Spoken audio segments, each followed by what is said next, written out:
à cette liturgie de la parole du 9 décembre 2020, animée aujourd'hui par Daniel Laroche et André Pellerin. Deux textes sont proposés, celui d'Isaïe qui met en valeur l'intelligence de Dieu, puis en même temps qui nous invite, comme il est dit ici, ceux qui mettent leur espérance dans le Seigneur trouvent des forces nouvelles. Bien, ces forces nouvelles, Jésus les prétend aussi nous les donner. Dans cet évangile de saint Matthieu où il dit: «Venez à moi, vous tous qui êtes fatigués, je suis doux et humble de cœur, vous trouverez en moi le repos. Prenez sur vous mon joug».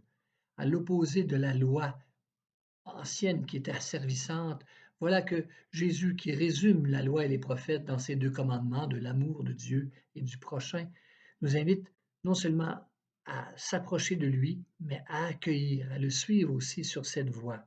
Lui qui nous donne son esprit, lui qui, dans sa parole, et nous accompagne aussi dans ce défi toujours nouveau à relever, nous laisser aimer de Dieu et répandre son amour aussi dans une communion constante entre la relation avec la prière et la présence de Dieu et aussi notre relation aux autres. Bien, en ce temps d'avant, c'est toujours interpellant que s'approcher du Seigneur, c'est aussi se laisser toucher, transformer par son amour et sa parole. Bonne rencontre, bon temps de méditation.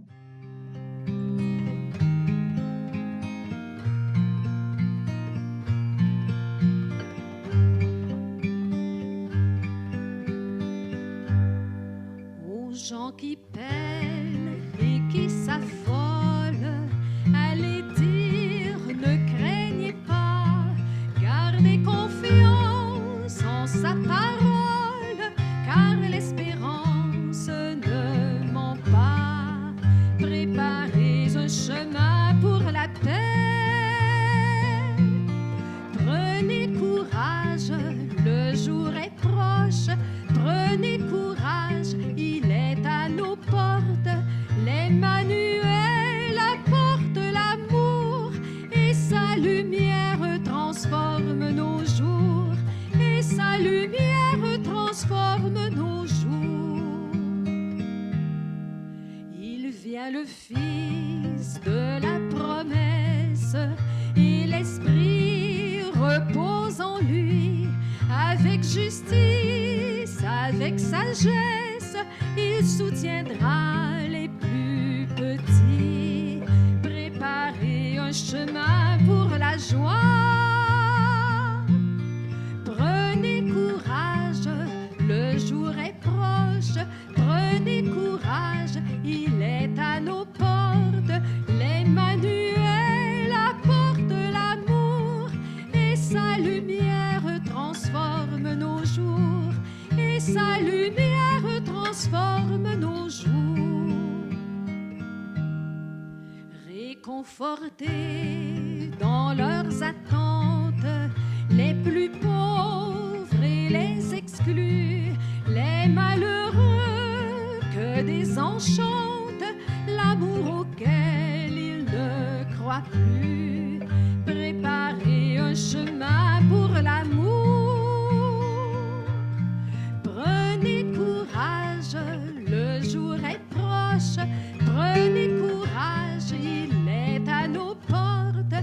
L'Emmanuel apporte l'amour et sa lumière transforme nos jours. Et sa lumière transforme nos jours. Et sa lumière transforme nos jours.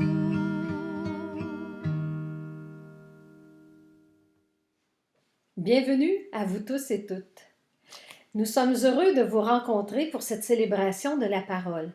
Je suis Danielle Laroche et je suis en compagnie d'André Pellerin. Il y a de belles lectures aujourd'hui. Elles sont destinées à nous faire cheminer vers la rencontre de Jésus à Noël. Aujourd'hui, dans l'Église est soulignée la fête de Saint Juan Diego. Il est celui à qui Marie, la mère de Jésus, a apparu. Marie lui avait demandé d'aller porter des roses à son évêque, alors que c'était l'hiver et qu'il n'y avait pas de rosiers en fleurs. On ne sait comment, mais il trouva des roses. Lorsque Juan Diego ouvrit son tablier dans lequel étaient les roses pour les donner à l'évêque, Une image de Marie est imprimée sur le tablier. Il paraît que dans les yeux de Marie, sur l'image, on peut voir l'évêque. Depuis, s'est construit un sanctuaire très important à cet endroit au Mexique. Dans cet esprit de confiance à Marie, unissons-nous pour entendre la parole. Au nom du Père, du Fils et du Saint-Esprit. Amen. Amen. Lecture de la lettre du prophète Isaïe. À qui pourriez-vous me comparer? Qui pourrait être mon égal? Dit le Dieu saint. Levez les yeux et regardez. Qui a créé tout cela? Celui qui déploie toute l'armée des étoiles et les appelle chacune par son nom. Si grande est sa force, et telle est sa puissance que pas une seule ne manque.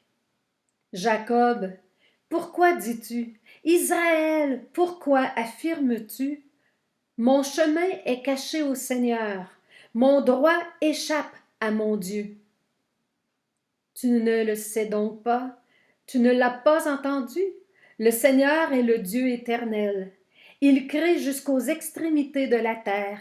Il ne se fatigue pas, ne se lasse pas. Son intelligence est insondable. Il rend des forces à l'homme fatigué. Il augmente la vigueur de celui qui est faible. Les garçons se fatiguent, se lassent, et les jeunes gens ne cessent de trébucher. Mais ceux qui mettent leur espérance dans le Seigneur trouvent des forces nouvelles. Ils déploient comme des ailes d'aigle. Ils courent sans se lasser. Ils marchent sans se fatiguer. Cette première lecture était du prophète Isaïe. Je l'aime bien, Isaïe. Habituellement, il a une belle façon d'évoquer et de raconter des événements. C'est un prophète important. On le retrouvera d'ailleurs dans plusieurs lectures tout au long de l'Avent. Aujourd'hui, Isaïe emploie des tournures de phrases et une composition grandiose pour frapper notre imagination. Il veut insister sur le fait que celui qui a créé tout l'univers est grand et puissant. Puis Isaïe dit que celui qui a créé tout l'univers rend des forces à l'homme fatigué et que ceux qui mettent leur espérance en lui marchent sans se fatiguer. Nous avons tous un désir en nous. Nous avons une soif en nous. Chaque être humain a en lui le désir de se réaliser, de trouver un sens à sa vie. En fait, nous avons une soif de trouver ce qui nous fait vivre. Il faut appeler ce désir le désir de Dieu. Lorsqu'on réalise ça et lorsqu'on travaille à cette recherche de ce qui nous fait vivre, de ce Dieu qui nous fait vivre en fait, alors on ne se fatigue pas, car on sent que nos efforts conduiront à quelque chose qui sera pour nous bienfaisant. C'est dans notre nature de rechercher et d'aspirer à quelque chose de plus grand et de plus nourrissant pour notre vie. Alors c'est motivant d'y travailler. Le temps de l'Avent est un temps propice pour nous permettre de nous mettre en marche sur la route, pour chercher et méditer sur ce qui nous fait vivre, autrement dit, sur ce qui est le plus important pour nous. Soyons assurés qu'au bout de notre quête, nous trouverons, si nous suivons notre cœur, ce que nous cherchons. En lisant la lecture de l'Évangile d'aujourd'hui, nous pourrons comprendre qu'il nous faut suivre notre cœur justement pour trouver ce que nous cherchons vraiment. André a mentionné l'importance de la recherche, de chercher ce qui nous fait vivre. Actuellement, ce qui me fait vivre, c'est le message que je trouve dans les Écritures, mais ce n'est pas toujours facile. Alors, pour mieux comprendre ce qui peut me faire vivre, pour mieux saisir le message des Écritures, moi j'ai besoin de connaître qui sont les personnages, pourquoi Dieu ou Jésus s'adresse à eux, pourquoi eux s'adressent à Dieu ou à Jésus. J'ai besoin de faire une recherche. Et dans la lecture du prophète Isaïe, Dieu s'adresse à Jacob. Mais qui est Jacob, que Dieu appelle aussi Israël? Israël qui veut dire celui qui affronte Dieu. Jacob est le fils d'Isaac et Isaac est le fils d'Abraham. Jacob est alors un personnage important dans l'histoire biblique. Jacob est le jumeau d'Ésaü. qui est l'aîné. Et Jacob, d'un geste sournois, lui vole son droit d'aînesse. Jacob est malhonnête. Il vit de stratagème en stratagème. Il trompe tout le monde en autant que cela soit à son avantage. À un moment donné, une nuit, Dieu a commencé à se montrer à lui et Jacob le confronte. Il se bat contre Dieu qui lui concède la victoire. Lorsque Jacob réalise contre qui il s'était battu et que Dieu lui avait épargné la vie, c'est là qu'il commence à changer. C'est une nouvelle vie qui commence, mais Jacob reste quand même méfiant. Et malgré cela, Dieu se manifeste à nouveau à Jacob. Au cours de cette rencontre, Dieu lui promet que des rois et des nations sortiraient de lui et qu'il hériterait la terre que Dieu avait promise à ses ancêtres. Ce n'est pas rien. Alors, on peut dire que Dieu est fidèle dans sa relation. Dieu choisit de s'adresser, de s'accomplir au travers de personnes qui ne sont pas des saintes, au travers de personnes qui ne sont pas parfaites. Dieu veut transformer le cœur de tout le monde. Ce qui me réconforte dans cette lecture d'Isaïe, c'est justement cette fidélité que Dieu a pour nous.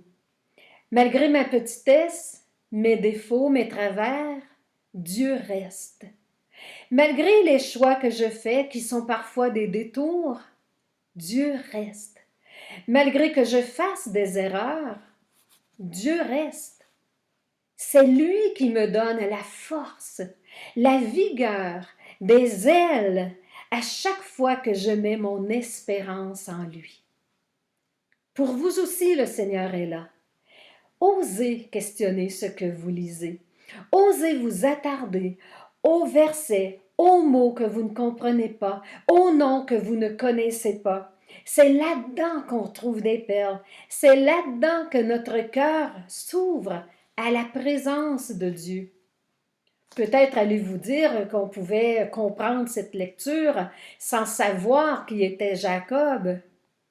Vous avez bien raison. Mais c'est en sachant que Dieu ne s'adresse pas à une personne parfaite que son message prend force dans tout notre être. Amen. Psaume 102. Bénis le Seigneur, ô mon âme. Bénis son nom très saint, tout mon être. Bénis le Seigneur, ô mon âme. N'oublie aucun de ses bienfaits, car il pardonne toutes tes offenses et te guérit de toute maladie. Il réclame ta vie à la tombe et te couronne d'amour et de tendresse. Le Seigneur est tendresse et pitié, lent à la colère et plein d'amour. Il n'agit pas envers nous selon nos fautes, ne nous rend pas selon nos offenses. Bénis le Seigneur, ô mon âme. Oui, bénis le Seigneur, tout mon être. Bénis le Seigneur et n'oublie aucun de ses bienfaits, car il nous couronne d'amour et de tendresse. Le Seigneur laisse déborder son amour en chacun de nous. Bénis le Seigneur, ô mon âme. J'accueille ce psaume comme un rappel à la louange, un rappel à remercier Dieu pour tout ce que nous avons et pour tout ce que nous n'avons pas. Oui, merci pour ce que je n'ai pas, parce que être est plus important que de tout avoir. Merci, Père, pour ta présence constante qui nous aide à faire face aux défis de la vie. Bénis le Seigneur, ô mon âme. Évangile de Matthieu. En ce temps-là, Jésus prit la parole. Venez à moi, vous tous qui peinez sous le poids du fardeau, et moi, je vous procurerai le repos. Prenez sur vous mon joug, devenez mes disciples, car je suis doux et humble de cœur, et vous trouverez le repos pour votre âme. Oui, mon joug est facile à porter et mon fardeau léger.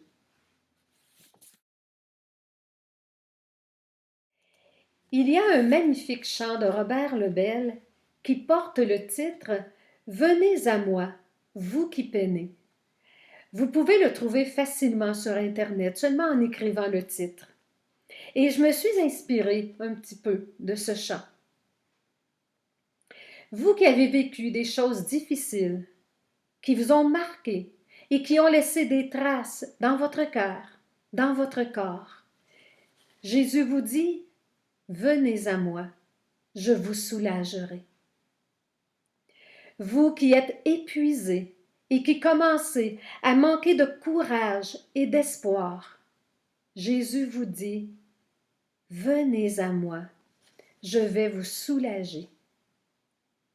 Vous qui avez peur d'entreprendre quelque chose qui vous tient pourtant à cœur, vous qui avez peur parce que la critique a peut-être déjà été dure ou injuste, ou qu'on vous a dit que c'était inutile de faire ça, ou que vous n'en seriez pas capable, bien Jésus vous dit, venez à moi et je vous soulagerai.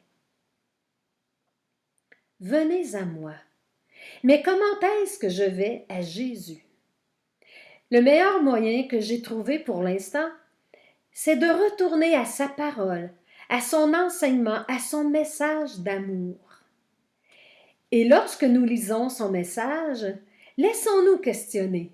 Attardons-nous à ce que nous ne comprenons pas dans les évangiles, dans les Écritures.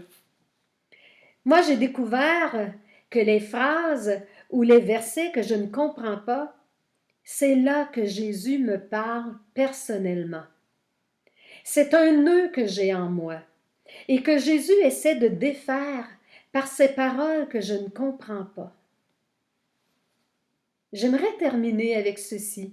Si nous portons bien attention dans le texte de l'Évangile de Matthieu, il n'est pas dit que Jésus prend notre fardeau. Il nous dit de prendre son joug et de devenir ses disciples. Et moi, aujourd'hui, je l'interprète comme ceci. Prenez mon enseignement et devenez mes disciples, et là, votre fardeau sera léger. Laissons-nous toucher par l'amour de Jésus, par son enseignement d'amour, et n'oublions pas qu'il nous dit « Venez à moi, je vous soulagerai. » Amen. Dans l'Évangile d'aujourd'hui, Jésus dit « Je suis doux et humble de cœur, et en moi vous trouverez le repos. » Jésus, c'est un homme de cœur. On le sait, le résumé de sa vie, c'est lorsqu'il nous a dit « Aimez comme je vous ai aimé ». Eh bien, c'est en suivant son cœur que l'on peut trouver le vrai repos. Parce que c'est par l'amour, c'est par le cœur que l'on doit trouver ce qui est le plus vivant en nous. Nous sommes dans le temps de l'Avent et nous nous acheminons vers Noël. Et à Noël, c'est notre cœur, justement, que nous sommes invités à rencontrer. Nous sommes invités à découvrir notre cœur d'enfant, je dirais. Jésus a dit un jour, « Le royaume des cieux est pour ceux qui ressemblent à des enfants. » Et Jésus nous invite à renaître comme des enfants qui sont doux et humbles de cœur. Alors, il faudrait retrouver notre cœur d'enfant avec ses qualités. Vous savez, la candeur, la simplicité, l'émerveillement sont toutes des qualités de l'enfant. Et c'est très beau. Je suis toujours émerveillé de voir un enfant faire une prière. Il me semble que lorsqu'on le voit ainsi faire sa prière, on ressent toute la pureté de son cœur. Je me dis que c'est ça que Jésus nous apporte, la pureté du cœur, la vivacité du cœur. Il y a quelques années, je suis allé à la basilique Notre-Dame-du-Cap et devant moi, il y avait une famille. Et leur fille, qui ressemblait comme deux gouttes d'eau à la mère, était accompagnée de son amoureux. Elle était merveilleuse à voir. Elle regardait son amoureux avec une pureté dans le regard d'une incroyable beauté. Je me suis dit que ce que j'ai vu là, c'est un peu le reflet ou le symbole de la pureté que Jésus apporte dans le monde. Parce que je m'étais dit que les parents avaient dû sûrement inculquer de belles valeurs à leurs filles. De belles valeurs comme Jésus nous les a apprises. Oui, c'est notre cœur que Jésus rend vivant. Amen.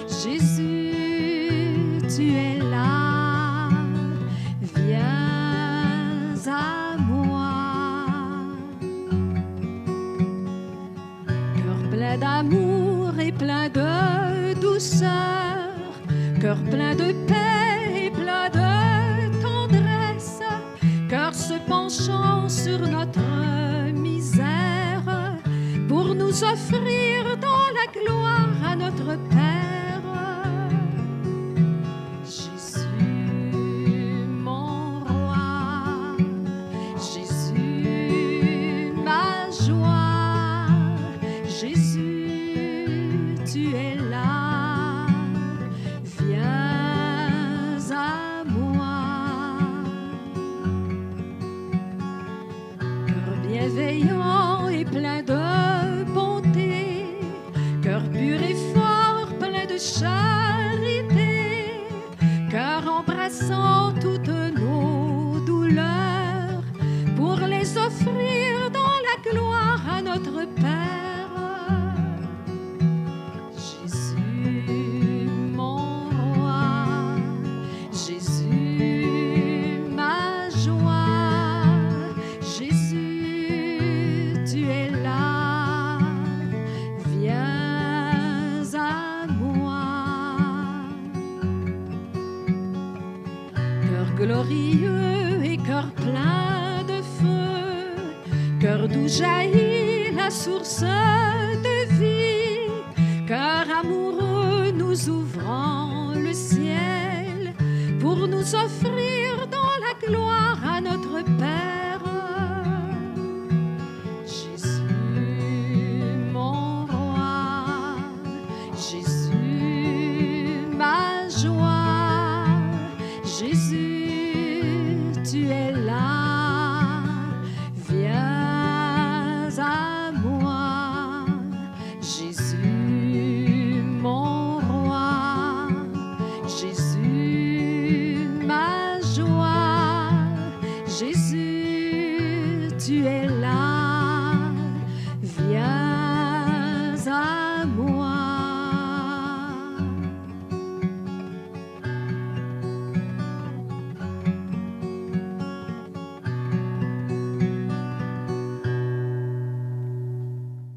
Prions ensemble. Seigneur, nous te prions pour toutes les personnes qui vivront de la solitude à Noël. Ce ne sera pas facile cette année à cause de la COVID. Nous te prions pour les personnes âgées spécialement. Protège-les. Nous te prions pour les jeunes, surtout pour qu'ils puissent te rencontrer sur leur chemin. Nous te prions pour leurs parents et leurs éducateurs. Nous te prions pour tous ceux qui prodiguent des soins dans les hôpitaux et les centres d'accueil. Seigneur, viens sans tarder nous éclairer, viens illuminer notre regard. Fais que nous te rencontrions à travers l'amour, surtout à travers l'amour de nos proches. Notre Père qui es aux cieux, que ton nom soit sanctifié, que ton règne vienne, que ta volonté soit faite sur la terre comme au ciel. Donne-nous aujourd'hui notre pain de ce jour. Pardonne-nous nos offenses, comme nous pardonnons aussi à ceux qui nous ont offensés. Et ne nous laisse pas entrer en tentation, mais délivre-nous du mal. Amen. Amen. Cette année 2020, nous ne savons pas vraiment comment sera notre Noël. Nous sommes invités à le vivre différemment des autres années. Alors prenons ce temps de l'Avent pour nous y préparer. Prenons ce temps de l'Avent pour nous laisser transformer par le Seigneur, pour nous laisser transformer par son amour. Nous vous souhaitons un bon temps de l'Avent.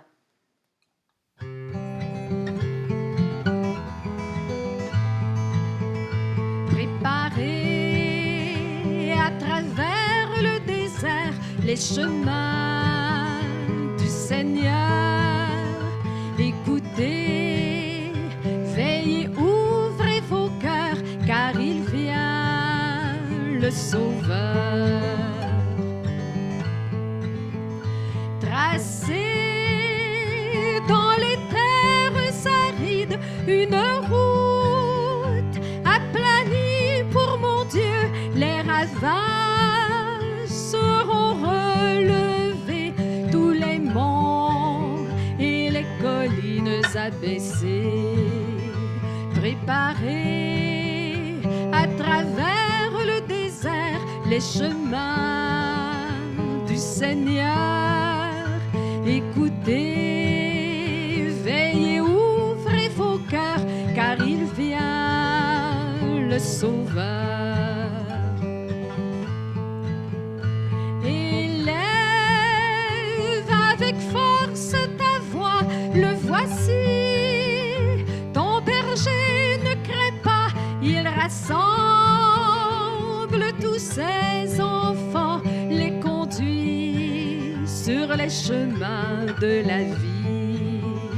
Préparez à travers le désert les chemins du Seigneur. Écoutez, veillez, ouvrez vos cœurs, car il vient, le Sauveur. Préparez à travers le désert les chemins du Seigneur. Écoutez, veillez, ouvrez vos cœurs, car il vient, le Sauveur.